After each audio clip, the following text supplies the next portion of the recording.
Have you ever let somebody down? Of course, we all have, right? Have you ever had somebody let you down? And I mean really let you down. And I'm not talking about your boss or your coworker or your vice president of education. I'm talking about your best friend. The guy who said he'd be with you through thick and thin, to the death if necessary. Well, Mr. Toastmaster, fellow Toastmasters and friends, meet Pete.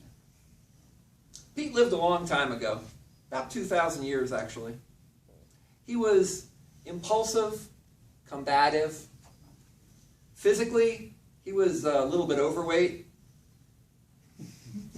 kind of balding.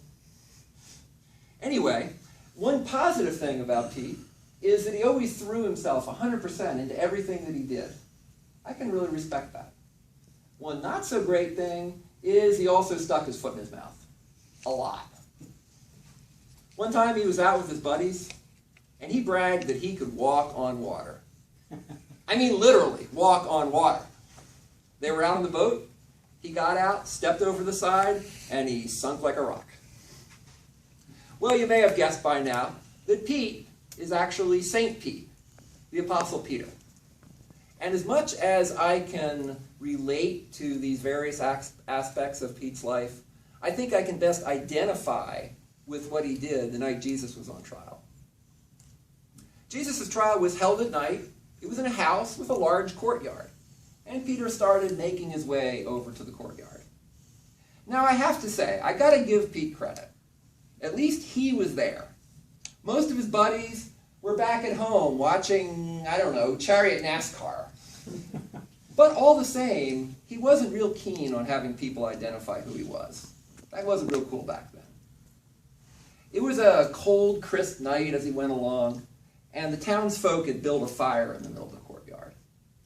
As Pete walked into the courtyard, I think all the eyes were upon him. He didn't exactly look like your typical Jerusalem resident. He was sort of a good old boy. He was a tough country commercial fisherman. You ever see that TV show, Deadliest Catch, about fishing off the Alaskan coast? I kind of picture Pete as being a lot like the captain of the Time Bandit. So he was a tough guy. But you know, even tough guys like to stay warm. Right, Scott? Yep. So he sat down and started warming himself by the fire. Sitting next to him was this little servant girl, maybe 14 years old.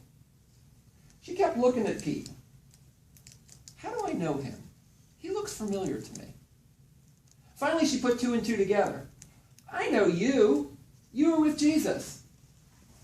Yikes. His cover was blown. What was he going to do?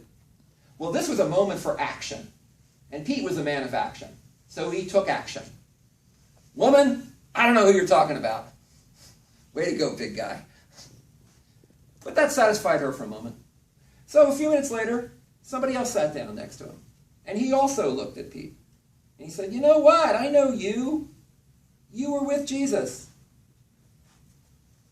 Man, I don't know who you're talking about. Strike two. But people were satisfied for a while.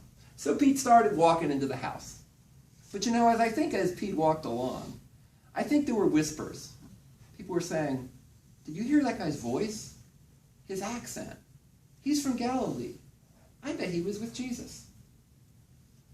So he walks in the house. As soon as he gets in, he's confronted by yet a third guy. Boy, you ain't from around here, are you? I can tell. You're one of them Galileans, just like Jesus. Here was Peter's big chance. You see, shortly before that, Pete and the other disciples were with Jesus.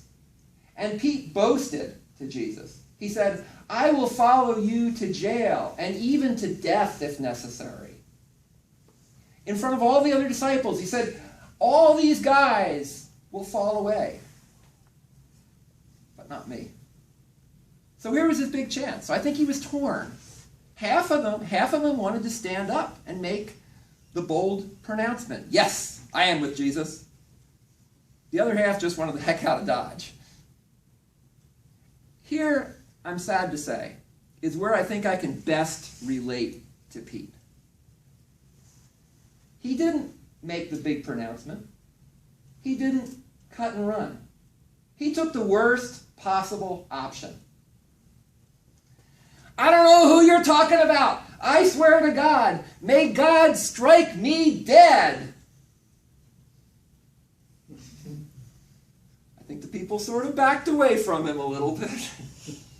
But Jesus was there too. The Bible says that Jesus looked right at him.